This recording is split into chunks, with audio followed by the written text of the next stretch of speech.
que muchas veces casi no se dan estudios sobre lo que es, muchas veces no se da casi estudios sobre lo que es el libro de Romanos, pero vamos a hablar esta noche de Romanos. ¿Por qué Romanos? Acuérdense, cuando nosotros leemos las epístolas de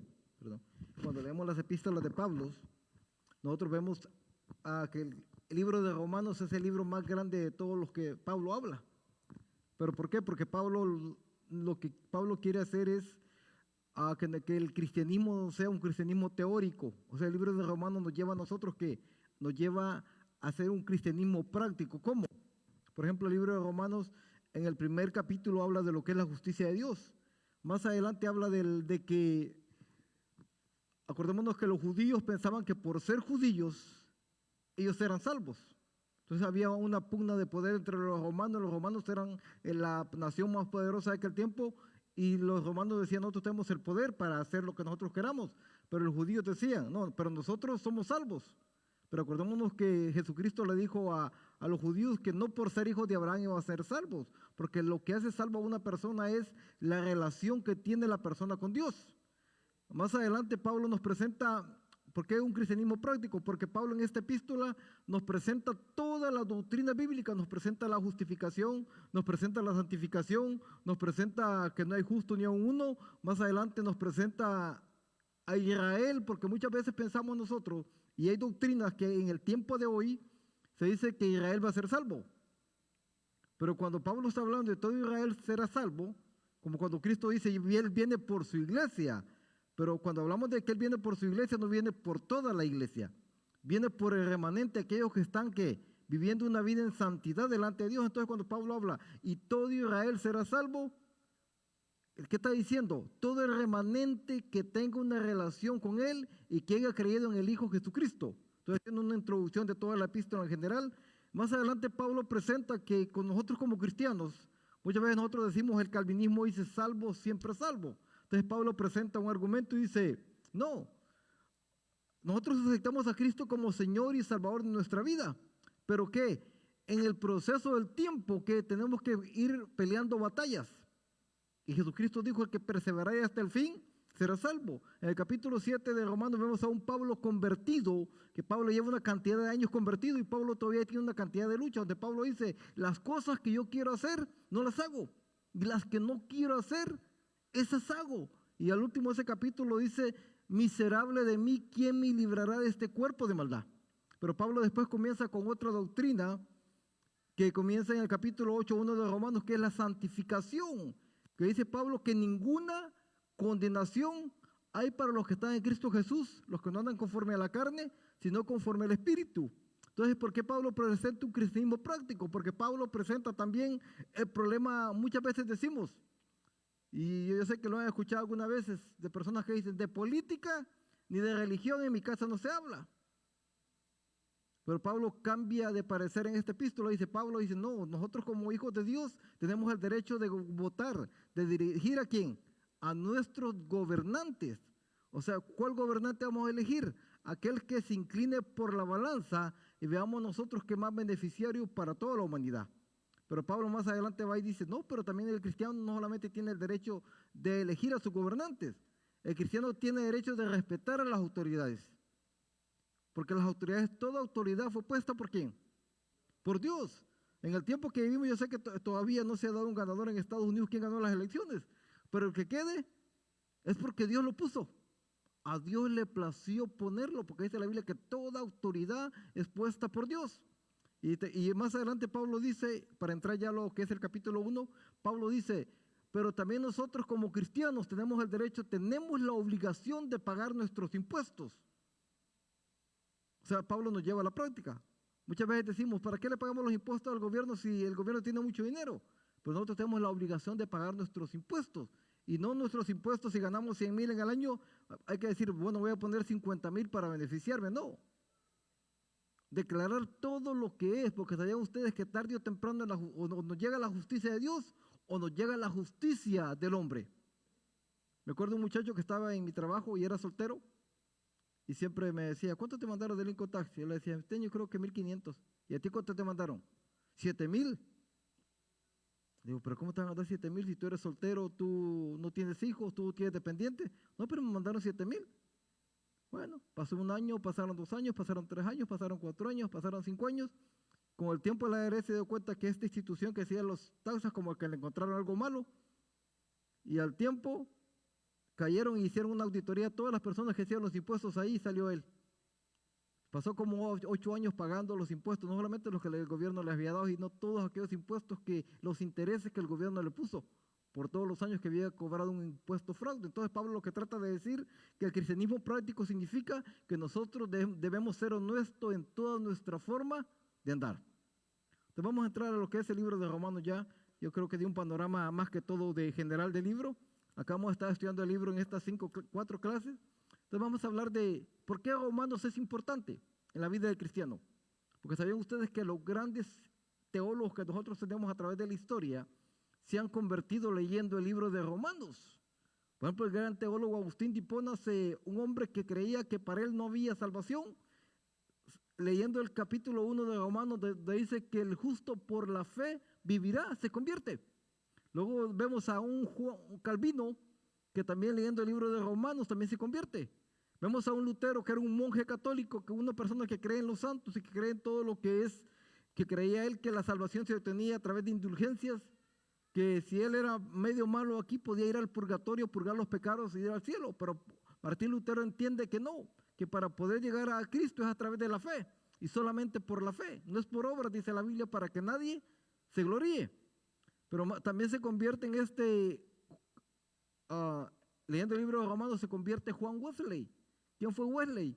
Que en los 1700 fue el hombre que provocó el gran avivamiento que había en Inglaterra, que Inglaterra y Francia estaban en guerra, estaban a punto de desatar una guerra y Juan Wesley sabía que si esa guerra se desataba iban a morir cantidad de personas. Y Juan Wesley le pidió al pueblo de Inglaterra, dijo, si nosotros le pedimos a Dios un avivamiento, Dios nos va a dar un avivamiento. Y no solamente eso, Dios va a parar ese avivamiento y también va a parar la guerra que viene. Entonces, la guerra se paró y hubo un gran avivamiento en Inglaterra, que todas las iglesias que se fundaron en Inglaterra cristianas se fundaron en el tiempo de Juan Wesley, en el tiempo del avivamiento. Pero ahorita vamos a entrar a lo que es el capítulo 1 de Romanos. Entonces, cuando hablamos de capítulo 1 de Romanos, sabían que Pablo siempre en su introducción, Pablo defiende su apostolado. Pablo dice, Pablo, siervo de Jesucristo, llamado a ser apóstol, apartado para el evangelio de Dios. Cuando Pablo habla, Pablo, siervo de Jesucristo, Pablo lo que está diciendo es, nosotros cuando la palabra servir, nosotros pensamos, bueno, servir es estar en una iglesia, pero para Pablo la palabra siervo va mucho más allá. Pablo decía, siervo es aquel siervo que está en la casa del amo por muchos años. Pero llega el tiempo en que se le da la libertad al siervo de hacer lo que él quiera. Queda libre del amo, de servir al amo en el año del jubileo. Pero este siervo lo que hace es, por el amor al amo, se queda un tiempo más sirviendo a Dios. Entonces decía Pablo, a mí nadie me obligó a servir a Cristo. Fui llamado, pero yo sirvo a Cristo por todo lo que Cristo ha hecho por mí. O sea, cuando nosotros hablamos del cristianismo, el cristianismo no es obligación venir a la iglesia, no es porque el pastor nos vea que venimos, el pastor, cuando nosotros venimos acá es porque nosotros hemos creído en un Cristo, somos siervos de Él, y porque nosotros le amamos a Él, porque Él nos amó a nosotros primero, por eso nosotros le servimos a Dios. Entonces, cuando nosotros servimos a Dios, es que la voluntad de Dios, nosotros decimos en la iglesia, bueno, ¿y por qué aquel es pastor? ¿Y por qué aquel es misionero? ¿Y por qué aquel es evangelista? Y muchas veces creo que dentro de la iglesia, yo creo que hay muchas envidias porque la gente está en diferentes puestos. Pero saben ustedes que Dios tiene un cuerpo. Y si todos fueran pastores dentro de la iglesia, no funcionara. Entonces el cuerpo tiene que ver variedad de cosas. Unos somos manos, otros somos pies, otros son cabeza, aquellos que escriben aquellos libros que nosotros leemos y nos ayudan a continuar a entender bien lo que es la palabra. Hasta eso Dios lo llama. Cuando Guillermo Carey, Dios lo llama a la India para predicar el evangelio, William Carey dijo, bueno, Dios me llamó a la India para predicar el evangelio. Pero William Carey llegó a la India y pasó 7 años y no se le convertía en ninguna persona. Su hijo muere de malaria. Su esposa ya le decía, ¿qué estamos haciendo en este lugar? ¿Para qué Dios nos mandó a este lugar? Hasta que una noche William Carey fue con Dios y le dijo, ¿para qué me llamaste a la India? Si nadie se me convierte. He estado predicando 7 años y no se me ha convertido nadie. Dios le dijo a William Carey, yo no te mandé a la India para predicar el evangelio. Yo te llamé a la India para que traduzca la Biblia al lenguaje de la India. para eso, para que ellos puedan entender el mensaje del Evangelio. Entonces quiere decir que Juan entendió cuál era el mensaje. Entonces quiere decir que Pablo entendía esto y Pablo dice, por eso en la vida cristiana somos un cuerpo y un cuerpo tiene variedad de miembros. Claro, eso quiere decir que todos somos diferentes, pero todos somos indispensables y todos somos iguales ante Dios. Pero usted me va a decir, bueno, hermano, si todos somos iguales, ¿por qué hay un pastor? ¿Por qué hay líderes? Porque Dios los estableció. Y por lo tanto, Pablo habla también de la obediencia a nuestros líderes. Debemos de someternos a nuestros líderes. El pastor es el pastor. Por lo tanto, yo no tengo que tratar de quitarle el puesto al pastor porque Dios no me llamó al pastorado. Dios lo llamó a él al pastorado. Entonces, Pablo entiende también que él es un apóstol porque Dios lo llamó. En otras palabras, lo que Pablo está diciendo es, a mí nadie me puede quitar el puesto porque Dios me lo dio. No sé si ustedes han visto pastores que cuidan su puesto. O sea, nadie predica en esa iglesia porque muchas veces dice, bueno, si alguien predica mejor que yo, alguien me pueda quitar el puesto. Pero Pablo dice, no, si Dios me llamó, Dios me eligió, Dios me va a sostener. Entonces, por lo tanto, si Dios llamó a alguien, no importa que otro predique mejor, porque donde Dios puso a alguien, nadie lo puede quitar. El problema es que muchos se pusieron solos. Entonces, como muchos se pusieron solos, puede hacer que alguien los quite. Pero cuando Dios pone a alguien en un lugar, nadie lo puede quitar. Entonces Pablo entiende esta palabra de lo que es el Evangelio. Que el Evangelio, cuando Dios elige a alguien, es para que honren y glorifiquen su nombre. Pero más adelante Pablo dice que él había prometido antes por sus ¿qué? Profetas en las Santas Escrituras acerca de su hijo. O sea, aquí está hablando que ¿quién lo llamó a él? Lo llamó Jesucristo. Y dice que había prometido ¿por quién?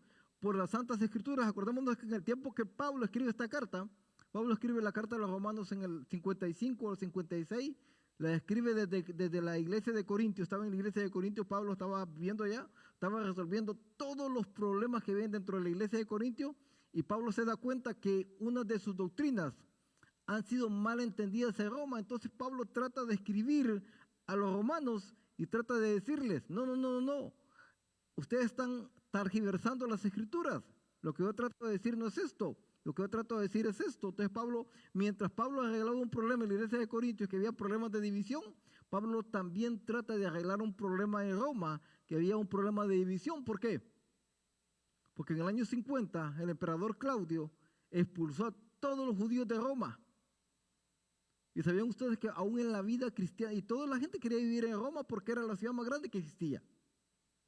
Y sabían que en los tiempos de hoy, a mucha gente se le pregunta, ¿usted de dónde es? Sea de donde sea de Guatemala, sea de El Salvador, sea de Honduras, sea de donde sea. ¿De dónde es usted? De la capital. O sea, en el tiempo de Pablo no era igual. Los romanos creían que por vivir en la capital eran más importantes que todas las demás personas. Y los judíos decían, bueno, si somos hijos de Dios, somos más importantes aún que los romanos. Entonces Pablo trata de resolver ese conflicto de intereses que hay muchas veces. Entonces quiere decir que ese conflicto nosotros lo vivimos en Estados Unidos. ¿Por qué? Porque Estados Unidos en el tiempo que estamos viviendo, si lo actualizamos hoy, no hay división en Estados Unidos. O sea, estamos viendo un país dividido, un país polarizado, y es lo mismo que estaba Roma. Habían diferentes razas en Roma viviendo, diferentes etnias, pero los romanos decían, somos los mejores, somos los superiores. Cuando no se dan cuenta que Dios creó a todos los hombres iguales, libres y con la misma capacidad para servir y amar a Dios. Luego Pablo va más allá y dice,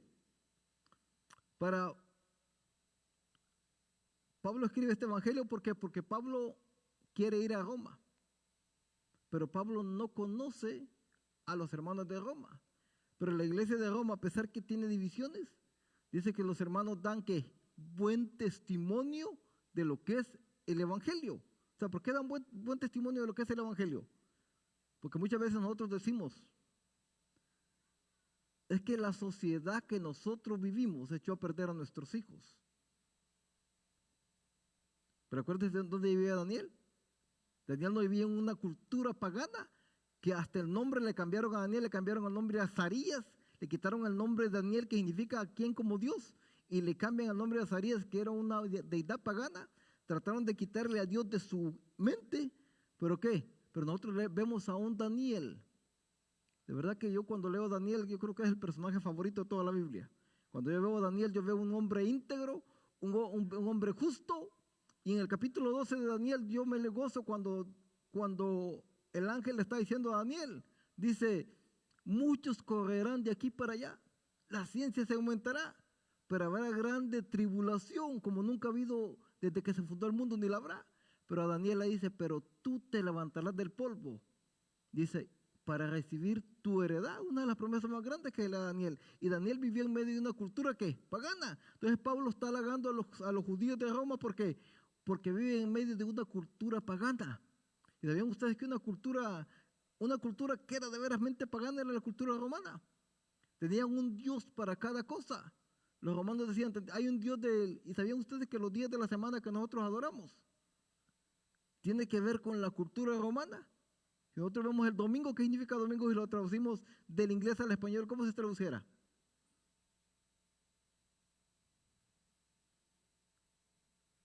Sunday, día del sol. O sea, hasta los días de la semana sabían ustedes que los romanos le habían dado una deidad pagana. El día lunes era el día de la luna. Martes era el día del planeta Marte. Y si usted va todos los días, el sábado era el día de Saturno. O sea, todos los días de la semana eran deidades paganas. Entonces quiere decir que los cristianos de Roma tenían una lucha tremenda con todas estas deidades paganas. Entonces quiere decir que muchas veces en la vida cristiana hay ídolos que a nosotros nos estorban para poder seguir a Cristo. Y lo que Pablo trataba de hacer, quitar todos esos ídolos que estorbaban para servir la vida cristiana, para que de esa manera nosotros podamos servir a Cristo como se debe. Si yo les hiciera la pregunta, ¿cuál es tu ídolo? No, pero ¿cuál es el ídolo que nos impide a nosotros servir a Cristo como nosotros queramos? Yo pienso que muchos van a decir la televisión, muchos van a decir las redes sociales, muchos van a decir el fútbol, muchos van a decir un cantante, porque ven a ese cantante van a decir una estrella de fútbol. ¿Por qué? Porque muchas veces eso nos quita a nosotros el tiempo para poder servir a Dios. Pero ¿sabían ustedes que cuando nosotros queremos servir a Dios de corazón tenemos que seguir el ejemplo de Josías? Josías dice que a los 8 años comenzó a servir a Dios y empezó a buscar a Dios. ¿Qué quiere decir?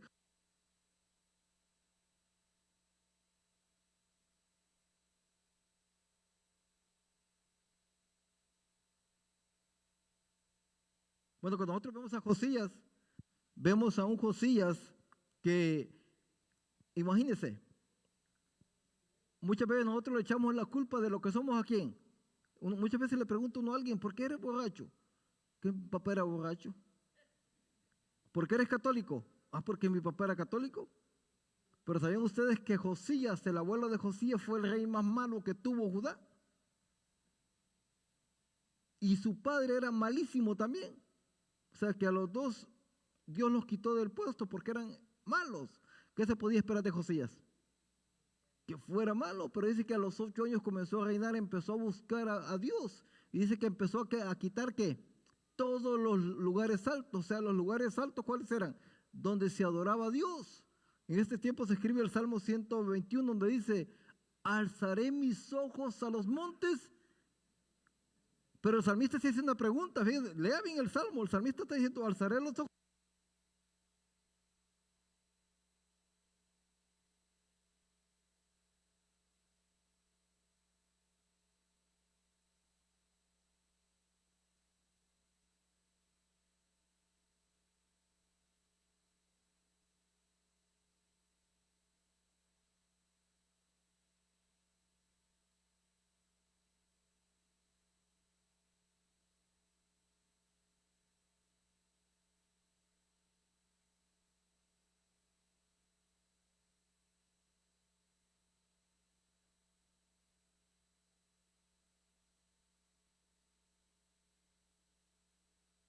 ¿Qué sigue?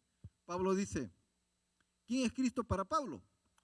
Dice que es el Hijo de Dios, es el Salvador prometido, es el Señor y nuestro Señor, es el del linaje de David, resucitado de entre los muertos, porque una cosa que promueve Pablo siempre es la resurrección de Cristo. Recordemos que las doctrinas paganas decían, nadie puede resucitar de los muertos. Pablo cuando escribe a los Corintios, alguien le dijo, bueno, pero Jesucristo nunca resucitó de los muertos. Entonces el apóstol Pablo contesta y dice, bueno, si Cristo no resucitó de los muertos, ¿para qué servimos a Dios? Vana es nuestra esperanza. ¿Por qué? Porque si Cristo no resucitó de los muertos, comamos y bebamos, que mañana moriremos. Entonces, o sea, otra palabra lo que está diciendo Pablo, si Cristo no resucitó de los muertos, ¿para qué estamos perdiendo el tiempo en la iglesia? Pero Pablo va más adelante y dice, no, pero un abrir y cerrar de ojos a la final trompeta, todos seremos transformados. O sea que Pablo está hablando de que si Cristo resucitó, nosotros si somos fieles vamos a resucitar juntamente con Cristo. Entonces Pablo enfatiza lo que es la resurrección de Cristo.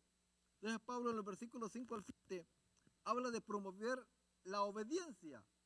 O sea, Pablo dice, no podemos ser cristianos. Si quiere lo leemos, capítulo 5, versículo 5, si alguien me lo lee, por favor.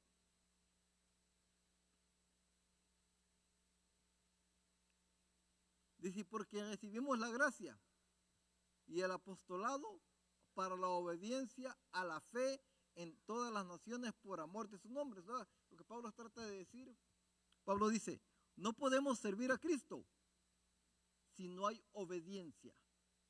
Otras palabras, no podemos servir a Cristo si no nos sometemos primero a la persona que estamos viendo y después nos sometemos a Dios. Entonces Pablo habla de la obediencia. Si alguien le preguntara yo esta noche, ¿qué es obediencia? ¿Qué es obediencia?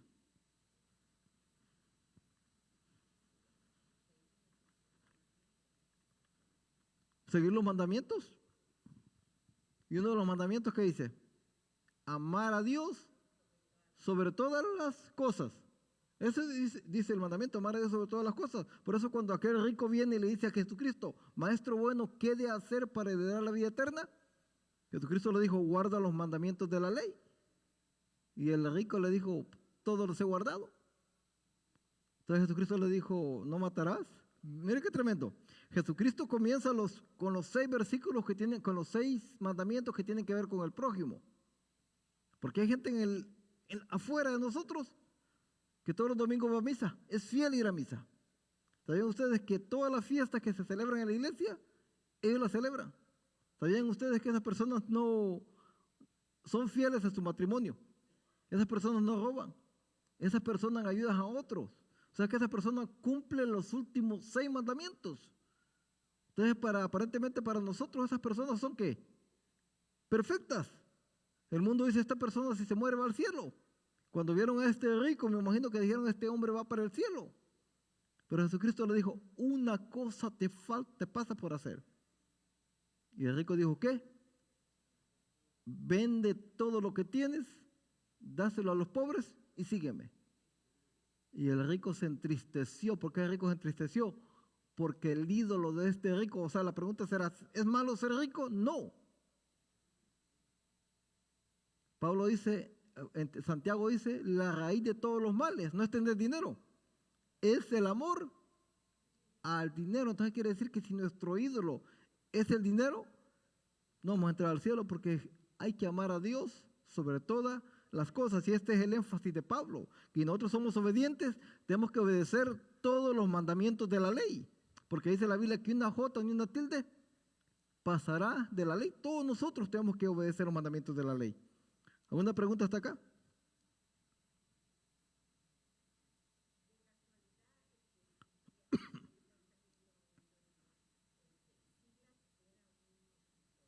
No, Silas era un compañero de Pablo. Le ayudaba, Pablo dictaba y Silas era uno de los colaboradores de Pablo que le ayudaba a escribir pergaminos. Sí. Pablo casi, o sea, Pablo era el que, se puede decir que Pablo era el que dictaba. Por ejemplo, la carta de los romanos no fue escrita por Pablo. Él la dictó, pero tenía un amanuense, se llamaba en el tiempo antiguo, un amanuense, o sea, un secretario, en otras palabras, que le escribía sus cartas a Pablo.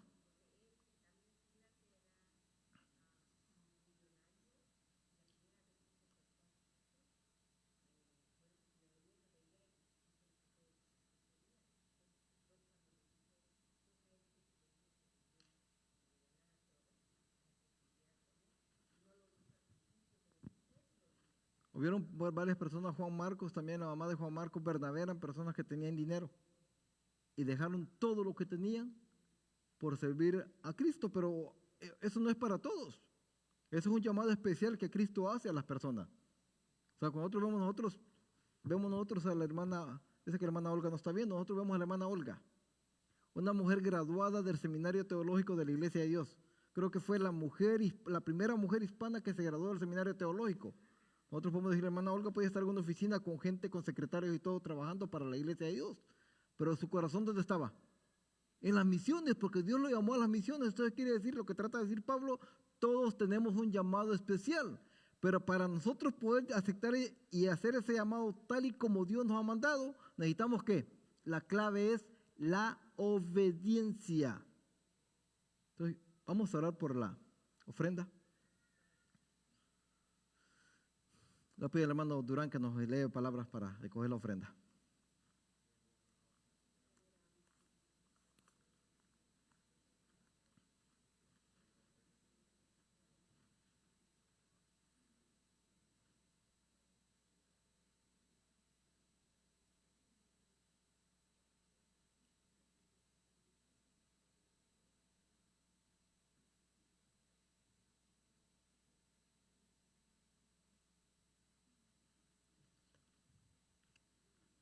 Entonces Pablo más adelante va y dice, el evangelio que yo les predico es un evangelio que único. O sea, si yo les preguntara, ¿cuántos evangelios hay? Solamente un evangelio. Pablo en Gálatas dice, si un ángel del cielo viniera y les predicara otro evangelio, sea que anatema. O sea que no podemos nosotros cambiar lo que es el evangelio. Entonces, como el evangelio es único, Pablo dice más adelante, nuestro estilo de vida debe ser único. En otras palabras, Pablo está diciendo que nosotros como cristianos nos tenemos que diferenciar entre miles de personas y ser personas únicas. O sea, ¿por qué los cristianos del primer siglo convertían a la multitud? Porque los cristianos del primer siglo eran diferentes. Los cristianos del primer siglo estaban dispuestos a morir por la causa del evangelio. Los cristianos del primer siglo, como dice Pedro, eran cristianos y eran peregrinos. Y el benedizo, la palabra peregrino quiere decir que ellos sabían que este mundo solamente vamos de paso. Otras palabras, que todo lo que tenemos, absolutamente nada, no nos vamos a llevar. Entonces hay gente que piensa que se viera a la tumba y sabe un montón de cosas, no nos vamos a llevar absolutamente nada. Entonces Pablo tenía eso en mente, que el día que nos muramos nada nos vamos a llevar. Entonces, y no nos vamos a llevar nada. Y en cambio el cristiano primitivo vivía pensando en eso. Somos peregrinos, no nos vamos a llevar nada. El cristiano moderno es diferente. ¿Por qué? El cristiano moderno acapara y trabaja y trabaja y trabaja. Vivimos una sociedad que materialista, donde la gente compite por tener el mejor carro, la gente compite quién se viste mejor. O sea, por eso el apóstol Pablo en el capítulo, el hermano Pedro lo mencionó el domingo, el apóstol Pablo dice, no os conforméis a este mundo. ¿Por qué? Porque la sociedad de Roma, los cristianos de Roma, querían andar con aquellos peinados ostentosos, con aquellos trajes carísimos que andaba en la cultura romana. Pero Pablo dice, no. Pablo siempre promovió la humildad. ¿Y qué es ser humilde? Si yo le preguntara, ¿qué es humildad?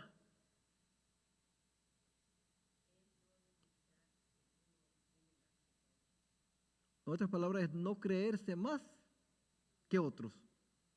Porque el día que nos muramos, ¿sabían ustedes que todos vamos a ir al mismo lugar? ¿Sí? Todos vamos a ir al mismo lugar. Y nosotros somos aquí unas personas. Jesucristo promovió la humildad, dijo en Mateo 11:28, aprended de mí, que soy manso y humilde de corazón. Entonces quiere decir que la humildad se lleva por dentro, pero también se refleja por fuera. Entonces Pablo trataba de que los romanos entendieran esto, que fueran personas humildes, que todo lo que ellos predicaban se reflejara en lo que ellos hacían. Por eso Pablo dice un estilo de vida único.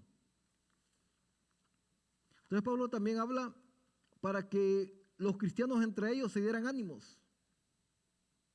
confortarse mutuamente. Si usted lee el capítulo, yo sé que es bastante todo el capítulo, pero Pablo más adelante habla para que los cristianos se conforten, se animen uno entre ellos. En otras palabras, ¿qué hacían? Si alguien no llegaba a la iglesia el domingo, ¿qué hacían?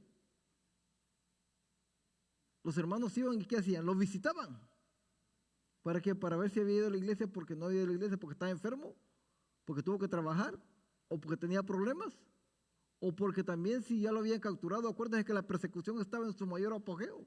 Entonces los cristianos se preocupaban unos a otros y se animaban mutuamente. Ahora la pregunta es, ¿será que nosotros podemos hacer eso? Ahora la pregunta, ¿lo hacemos? ¿Sabían ustedes que en el tiempo que vivimos es más fácil para confortarse? No necesita usted ir a visitar a una persona que vive en Grand Prairie, en Fort Worth, con que le llame por teléfono. Con eso nos damos cuenta cómo está la persona. Pero ¿sabían que muchas veces ni eso hacemos? ¿Y sabían que andamos tan ocupados que muchas veces no nos damos cuenta si vino o no vino a la iglesia?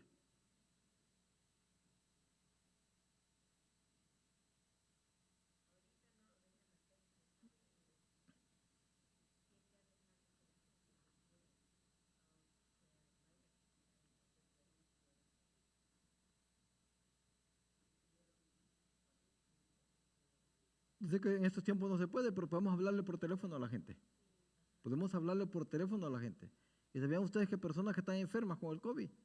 La vez pasada el pastor dijo, estamos como aquellos que entran a robar a la casa, que nomás llegamos, dejamos una caja y salimos corriendo. O sea, pero podemos hacer eso, aunque no entremos a la casa de la persona. Pero ¿sabían ustedes que podemos decirle, hermano, aquí le dejé algo en la puerta? Le dejé algo para que se ayude. Nosotros podemos hacer eso. Entonces quiere decir que eso ayuda a los cristianos a confortarse. ¿Sabían ustedes que a mí me han hablado hermano y me ha dicho, hermano, y aquí está la pastora enfrente, me ha dado tanto gusto que el pastor vino a mi casa a visitarme? ¿Y sabían que eso es lo más bonito que puede haber una persona que está pasando situaciones difíciles y que vea que los pastores llegaron, que se preocupan por su problema? Entonces quiere decir que eso es lo que Pablo estaba diciendo a los romanos. Anímense unos a otros, ayúdense unos a otros. ¿Para qué? Para que nosotros podamos crecer en lo que es el Evangelio. Entonces vamos al versículo 16 y 17. Sí, eso sí quiero que me los leen. Versículos 16 y 17, sí que me los lee. ¿Sí?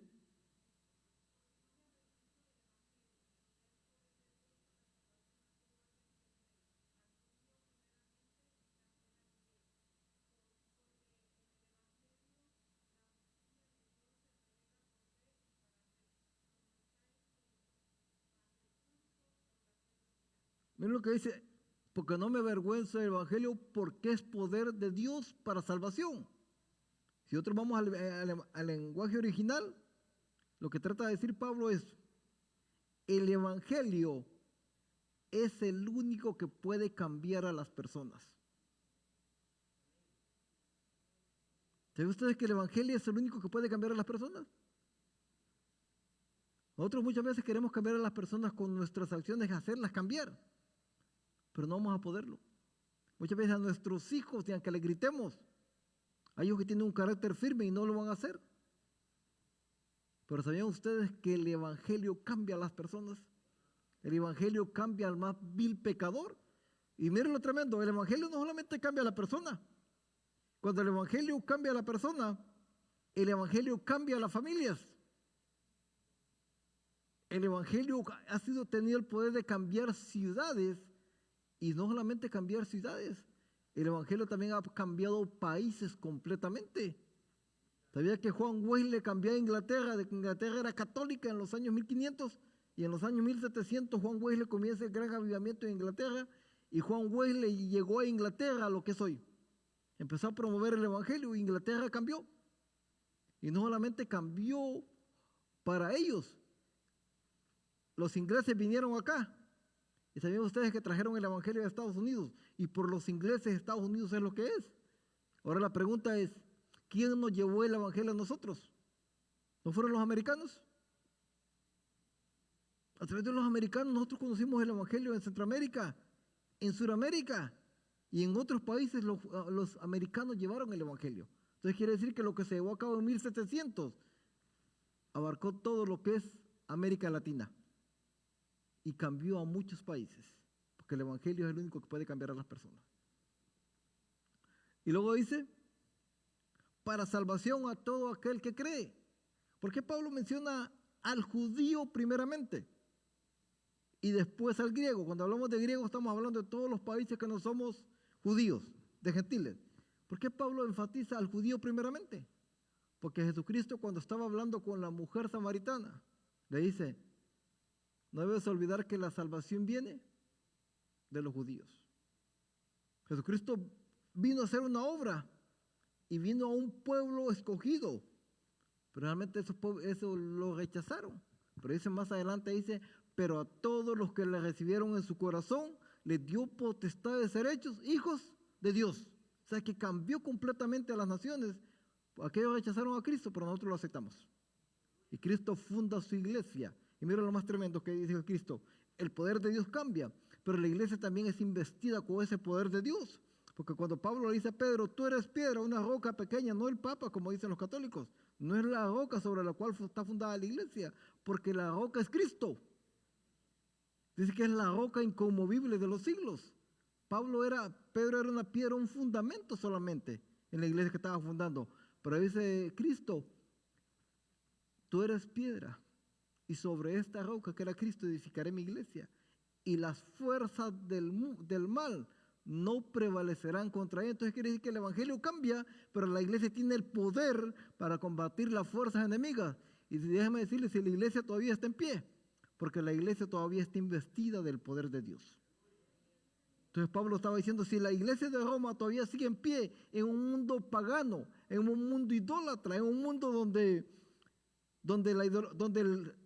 lo sexual, ¿sabían ustedes que en Roma, lo voy a decir de esta manera, pero cuando usted lea la cultura romana, en Roma si a un hombre le ponían 7 mujeres y le ponían un hombre, muchos hombres preferían al hombre que a la mujer.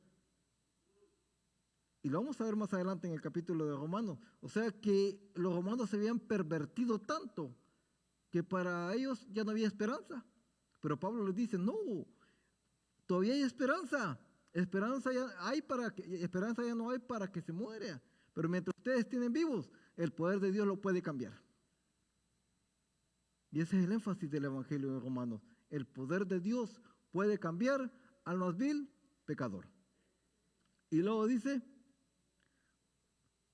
porque en el Evangelio la justicia de Dios se revela por fe. O sea, ¿cómo que nosotros llegamos a conocer a Cristo? Primero porque escuchamos. Porque dice Pablo más adelante que la fe viene por el oír. Por el oír. Entonces cuando nosotros escuchamos el Evangelio, muchas veces no aceptamos a la primera. Nos tuvieron que decir otra vez, venir y nos hablaron del Evangelio. Pero muchas veces hubo que ir otra vez y muchas veces nos hablaron una cantidad de veces por el Evangelio. ¿Por qué? Porque muchas veces esa persona nos quería convertir a nosotros.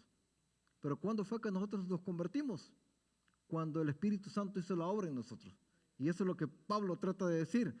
Esa gente se convirtió por el poder del Espíritu Santo que los redarguyó que eran pecadores y aceptaron a Cristo como Señor y Salvador de sus vidas. Luego Pablo va. O sea, dice Pablo, ¿por qué se revela la justicia de Dios? Vamos a leer esta parte y más adelante vamos a brincar a otro versículo porque es bastante Ponga atención lo que dice Pablo, la cultura romana cómo era depravada. Dice, porque la ira de Dios se revela desde el cielo contra toda impiedad e injusticia de los hombres que detienen con injusticia la verdad. ¿Será que el evangelio los hombres pueden detener el evangelio?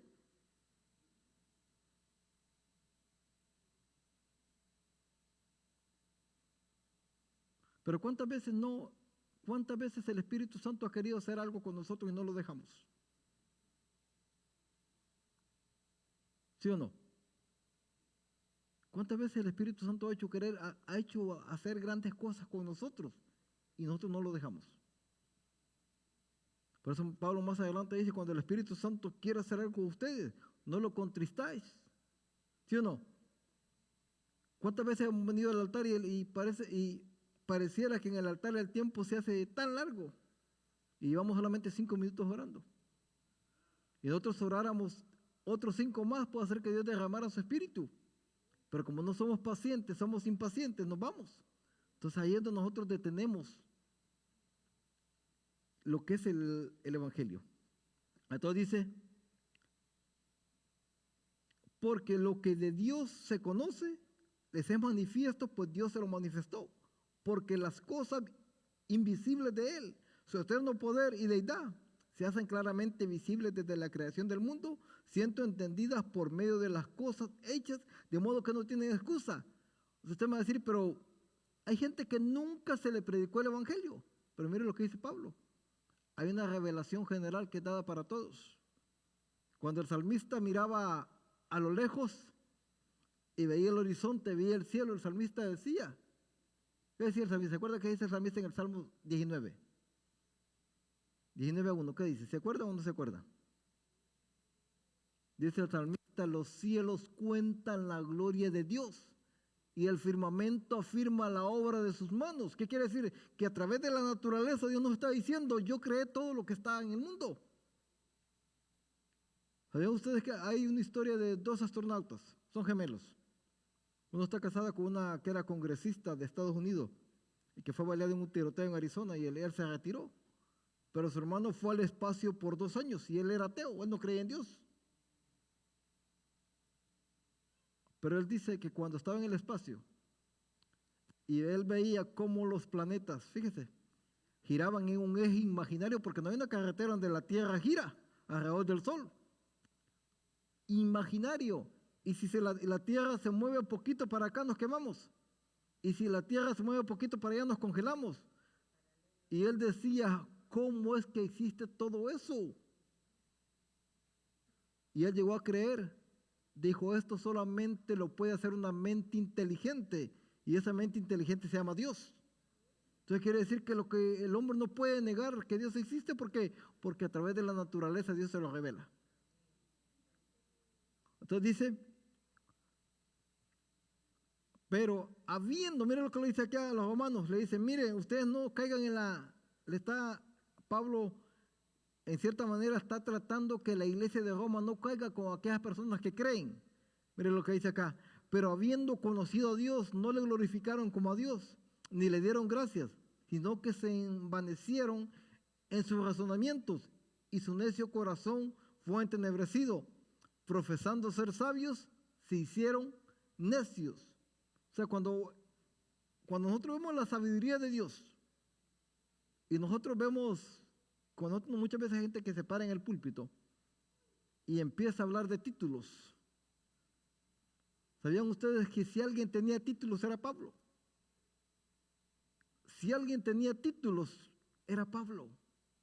Pablo decía, fíjense por lo que Josefo dice en uno de sus libros, que Pablo decía, si alguien me habla de historia, yo sé historia. Si alguien me habla de filosofía, yo conozco todas las filosofías. En el capítulo 17 de Hechos lo vemos hablando con los mejores filósofos griegos, los epicúreos y los estoicos, capítulo 17 de Hechos. Pero Pablo dice, pero si alguien me habla del Antiguo Testamento, yo soy un fariseo de fariseos. O sea, conozco la ley. Pero Pablo iba más allá, decía, pero si alguien viene y me habla de Cristo, yo tuve un encuentro personal con Cristo. O sea, si alguien se podía jactar, era Pablo. Pero Pablo decía, yo solamente soy un siervo. Y dulo significa aquel siervo más insignificante. Entonces Pablo, más adelante, mire lo que dice, profesando ser sabios se hicieron necios y cambiaron la gloria de Dios, incorruptible en semejanza de imágenes de hombres, corruptibles, de aves, de cuadrúpedos y de reptiles, por lo cual Dios los entregó a la inmundicia en la concupiscencia de sus corazones, de modo que deshonraron entre sí sus propios cuerpos. O sea que conocieron a Dios, pero saben ustedes que después empezaron a hacer imágenes de Dios. Cuando el que dice el segundo mandamiento, no te harás imagen de ninguna semejanza de lo que está en el cielo ni de lo que está en la tierra. Entonces quiere decir, comenzaron la cultura romana, empezó a hacer imágenes. ¿Y sabían ustedes que ellos tenían un Dios para cada cosa? ¿Y sabían ustedes que cuando comienza lo que se llama el catolicismo romano, aquella figura de Zeus que tenían allá los romanos, en aquellas basílicas que ellos adoraban, le cambiaron el nombre y le ponen Pedro? Aquellas Semiramis que se adoraba, que tenían un niño en sus brazos, le cambian el nombre y le ponen María. Es quiere decir que la cultura romana fue depravada en el aspecto sexual, pero también fue idólatra en todo lo que ellos hacían. Pero mire lo que dice más adelante. Y cambiaron la gloria de Dios incorruptible en semejanza de, pero ya lo dije, ¿verdad? Por lo cual también Dios los entregó a la inmundicia en la concupiscencia de sus corazones, de modo que deshonraron entre sí sus propios cuerpos, ya que cambiaron la verdad de Dios por la mentira, honrando y dando culto a las criaturas antes que al Creador, el cual es bendito por los siglos. Amén. ¿Qué es más fácil para nosotros? ¿Una verdad o una mentira?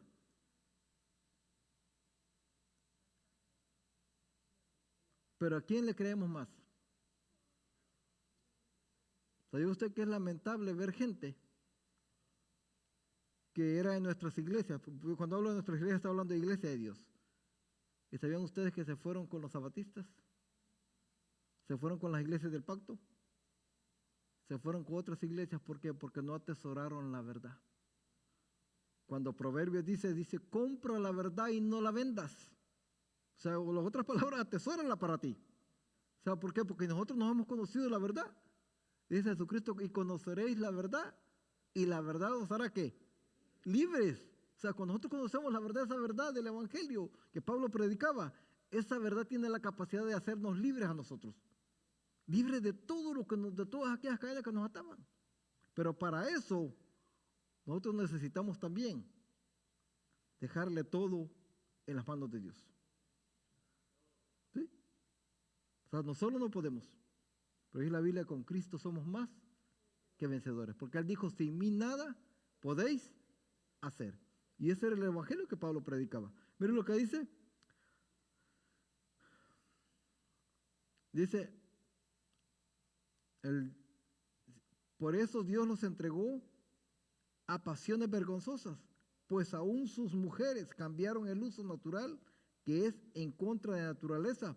De igual modo, también los hombres, dejando el uso natural de la mujer, se encendieron en lascivia unos con otros, cometiendo hechos vergonzosos, hombres con hombres, y recibiendo en sí la retribución debida a su extravío. O sea, eso llegó a ser la cultura romana. ¿Sabían ustedes que la cultura romana tenía un dios que se llamaba Baco?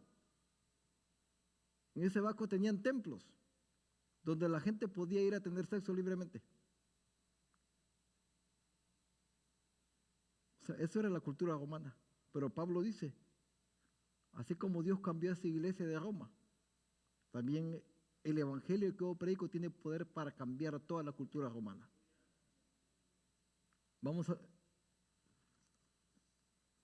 Entonces vámonos, yo estoy terminando, ya el tiempo se nos fue. Ahora la pregunta es, ¿cuál sería nuestra condición si el evangelio de Cristo no hubiera sido predicado a nosotros? ¿Cuál sería nuestra condición? ¿Quiénes fuéramos nosotros? Y eso es lo que Pablo le está diciendo a la iglesia de Roma. ¿Quiénes fueran ustedes si el evangelio, ustedes no hubieran conocido el evangelio? O sea, ¿dónde estarían ustedes? ¿Qué prácticas hicieran ustedes si Cristo no los hubiera libertado? Mire, Pablo da una lista aquí tremenda de todo lo que hace el hombre que no conoce a Dios. Y dice, y como ellos no aprobaron tener en cuenta a Dios, Dios los entregó a una mente reprobada para hacer cosas que no convienen, estando atestados, mire, de toda que injusticia. ¿Qué es ser injusto? Si yo les preguntar, ¿qué es ser injusto? Bueno, muchas veces ser injusto es abusar de otros. Y sabían ustedes que muchas veces dentro de la iglesia no se toca el tema. Pero sabían ustedes que la gente que tiene compañía dentro de la iglesia debería pagarle un precio justo a las personas y no abusar de ellas. Y nosotros vamos al libro de Malaquías, dice, vendré pronto a ti, dice Jehová, tú que no ayudas a la viuda.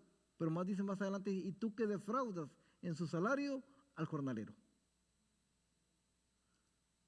O sea, está hablando de injusticia, quiere decir que nosotros debemos ser personas justas en todo lo que hacemos. Más adelante dice, fornicación. ¿Qué es fornicación? Tener relaciones fuera sin casarse. Voy a ir rápido porque el tiempo se nos fue. Fornicación, perversidad. ¿Qué significa perversidad? ¿Alguien sabe qué significa perversidad?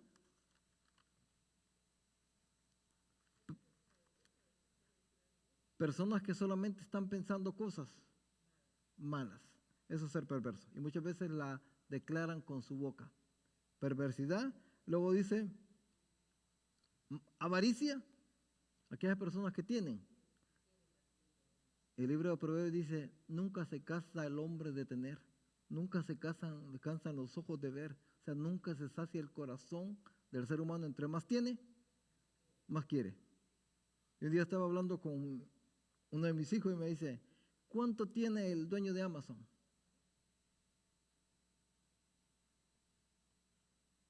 Y yo le digo, ¿sabías que el dueño de Amazon se puede gastar $1 millón diario, que se muere y no se acaba su dinero? Gastándose $1 millón diarios no se acaba su dinero en toda su vida. O sea, pero esas personas tienen y ¿qué quieren? Quieren más, más y más. Y Pablo lo está diciendo, eso fueran ustedes si no hubieran conocido el poder del evangelio que transforma. Y después dice, maldad, lleno de envidia, homicidios, contiendas, engaños, malignidades, murmuradores, detractores, aborrecedores de Dios, injuriosos, soberbios, altivos, inventores de males, desobedientes a los padres, necios, desleales, sin afecto natural, implacables, sin misericordia. O sea, Pablo da una lista tremenda de todos los pecados que el hombre fuera si no hubieran conocido a Dios. ¿Sí? Quienes habiendo entendido el juicio de Dios, que los que practican tales cosas son dignos de muerte, no solo los que hacen, sino también aquellos que se complacen con los que las practican. En otras palabras, si nosotros estamos de acuerdo con las injusticias que se cometen, ¿ustedes creen que nosotros vamos a tener juicio de Dios? ¿Sabían ustedes que una de las cosas que hacían los profetas del Antiguo Testamento? Promovían la justicia social, o sea, la igualdad de los hombres, y promovían que el rey, primero que era el rey, fuera justo. Entonces quiere decir que el evangelio de Dios cambia. El evangelio de Dios transforma, y el evangelio de Dios no solamente transforma, el evangelio de Dios nos da esa paz para nosotros poder adorar libremente a Dios. Y decir, como dijo el libro del Apocalipsis, cuando Juan estaba despidiéndose del libro del Apocalipsis, ven Señor Jesús, que te esperamos. Pues no estamos confiados en quién hemos creído. Y sabemos que ese evangelio no solamente nos transformó a nosotros, ese evangelio no ha perdido el poder. Ese evangelio todavía tiene el poder para transformar a otras personas, donde quiera que se encuentren. Dios les bendiga, dejo a la pastora con ustedes.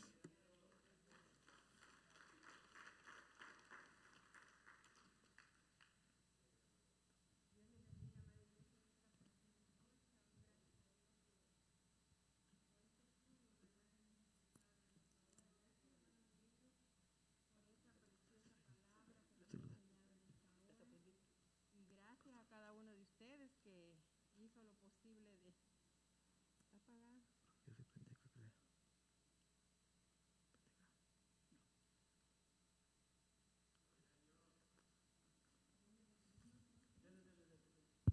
Allá. Dios les bendiga, hermano. Vamos a ser despedidos en esta hora. Damos gracias al Señor, ¿verdad? Porque nos dio la oportunidad de poder venir a escuchar esta enseñanza, hermano. Se aprende cuando venimos a estos estudios. Si estamos atentos desde que comienza a leer la palabra y a explicar, aprende bastante uno, ¿verdad? Así es que cada vez que vengamos a la iglesia, que vengamos con ese propósito de aprender y que algo se vaya en nuestra mente y en nuestro corazón. Así es que vamos a ser despedidos en esta hora y el viernes les invitamos, tenemos servicio a las 7:30. Si usted puede venir, véngase. Cuando usted tenga la oportunidad, hermano, de venir a la iglesia, véngase, porque a veces se quiere venir y no se puede venir, ¿verdad? Así es que cuando estamos con salud, tenemos que venir a adorar al Señor. Y vamos a orar por los que están enfermos. Sabemos que hay muchos hermanos que están enfermos. Vamos a orar para que el Señor ponga su mano poderosa y les dé la sanidad. Así es que incline su rostro en esta hora. Padre, en esta hora, Señor, venimos delante de tu presencia, Dios eterno de la gloria, dándote gracias por todo lo bueno y maravilloso que tú eres, mi Dios amado. Gracias por esa preciosa palabra, Señor, de la gloria que hemos escuchado en esta noche, mi Dios eterno, donde hemos aprendido, mi Dios amado, de la gloria. Gracias, Padre Santo, por cada uno, Señor, de mis hermanos que pudieron estar aquí en esta noche, mi Dios eterno. Gracias, Padre Santo, por el privilegio, la oportunidad que tú nos diste de estar una vez más en tu casa. Padre Santo, ahora, Señor,